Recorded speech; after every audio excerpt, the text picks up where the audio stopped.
Welcome to today's market report.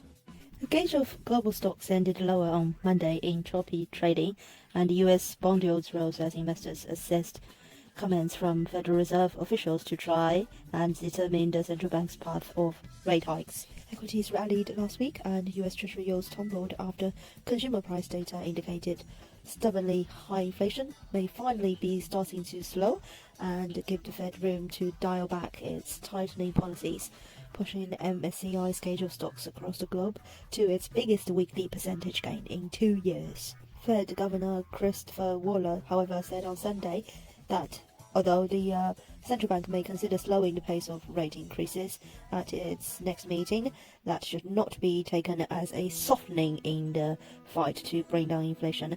And while the data was good news, it was just one data point. The S&P fell after recording its biggest weekly percentage gain since June last week, led by declines in real estate and consumer discretionary shares. Amazon.com fell 2.28% after reports the online retailer is planning to cut around 10,000 jobs in corporate and technology roles.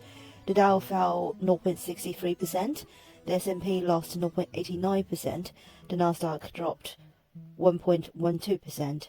The Pan-European Stock 600 index closed up 0.14%. Investors will get another look at inflation when the US Producer Price Index is released on Tuesday, while a slew of Fed officials are scheduled to speak this week. Germany's 2-year government bond yield was up 0.2 basis points at 2.118% after climbing to 2.252% last week, its highest since 2008. Sterling dollar was at 117.49 after touching 118 the figure. Euro dollar was at 103. Sterling euro was at 113. This is today's market news. Thanks for listening. We'll see you next time.